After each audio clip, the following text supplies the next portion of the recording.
नमस्कार, रंग दे बसंती में आपका एक बार फिर स्वागत है। मैं हूं राजीव चौधरी।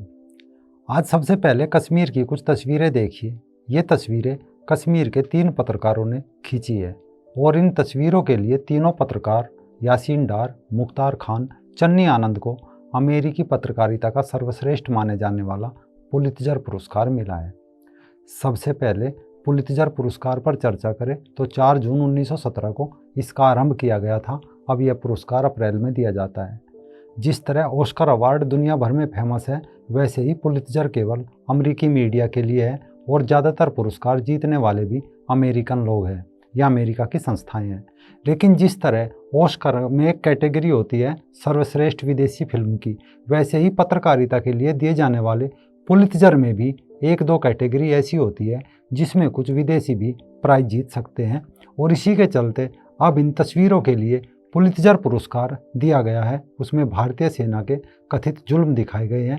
ये बताने का प्रयास किया गया है कि धारा 370 हटने के बाद वहाँ किस तरह जुल्म और बर्बरियत की गई है।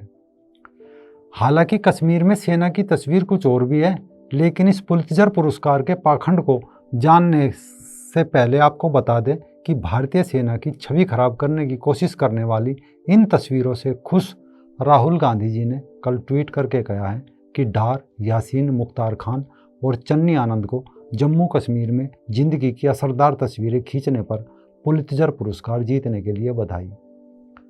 असल में लोकतंत्र में विपक्ष जरूरी होता है। अगर विपक्ष ना हो तो लोकतंत्र का अर्थ नहीं रह जाता।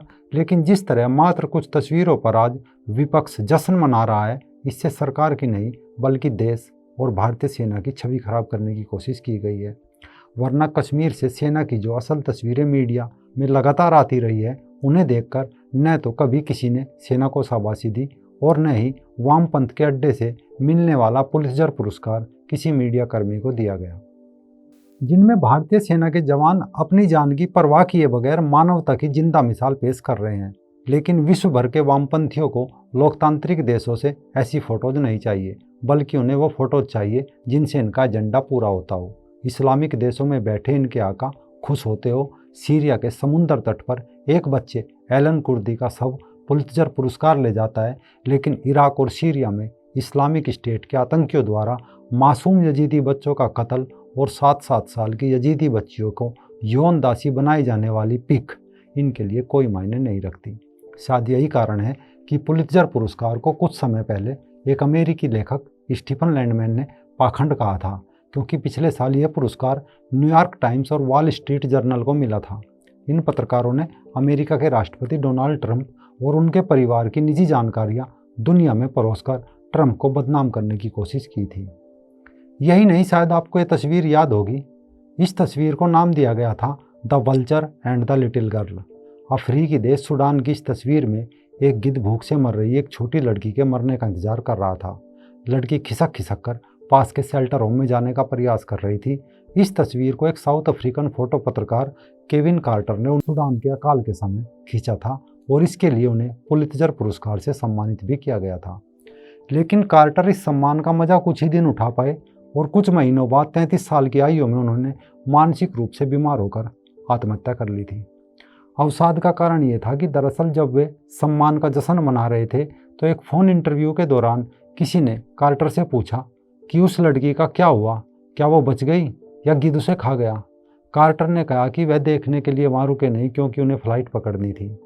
इस पर उस व्यक्ति ने कहा कि मैं आपको बताना चाहता हूँ कि वहाँ उस समय 2 गिद्ध मौजूद थे, जिनमें से एक के हाथ में कैमरा था।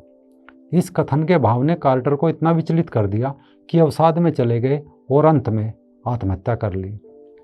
कार्टर आज जीवित होते अगर उस समय बच्ची को उठाकर यूनाइटेड नेशंस के फीडिंग सेंटर में पहुंचा देते, जहां पहुंचने की वो लगातार कोशिश कर रही थी। लेकिन पत्रकारिता सिर्फ मानवता की बात कर सकती है, मानवता के ऊपर लंबे लंबे चौड़े प्रोग्राम कर सकती है, लेकिन असल में इनके अंदर मानवता मर चुकी होती है और इसी मानवता के ढोंग से लोग पैसा कमाते हैं। इन्हें आप राजनीतिक गिद्ध कह सकते हैं। हमें खुशी है कि पुलित्जर पुरस्कार भारत को मिला, लेकिन जब कश्मीर से फ़ोटो भेजी तो कुछ वो फ़ोटो भी भेजी जा सकती थी जहां भारतीय सेना कश्मीरियों की जान बचाने के लिए अपना जीवन दांव पर लगा देती है। लेकिन एजेंडा मानवता का नहीं बल्कि वामपंथ के इस अड्डे पर बैठे लोगों का एजेंडा सिर्फ भारत विरोध है। इस्लाम के फंड से चलने वाले इन अड्डों से कभी इस्लाम तो कभी वामपंथ के लाल सलाम द्वारा किए गए रक्त रंजित लोगों के फोटो नहीं दिखाए जाते। चीन की सेना क्या करती है, कभी किसी ने नहीं दिखाया, न पुरस्कार दिया गया। आपको याद होगा 2018 का पुलित्जर पुरस्कार, इसमें 2 भारतीय पत्रकार अदनान आबिदी और दानिश सिद्दीकी को प्राइज मिला था। उन्होंने भी म्यांमार में रोहिंग्या शरणार्थियों के दौरान क्या क्या सहन करते हैं, रोहिंग्या मुस्लिमों का दर्द दिखाया था, जैसे कि सीरिया के समुद्र तट पर एलन कुर्दी को दिखाया गया था। इनका एजेंडा समझिए कि एक समय एक पत्रकार सिमोर हर्ष को 1970 में वियतनाम में माई लाई नरसंहार को उजागर करने के लिए पुलित्जर पुरस्कार से नवाजा गया था।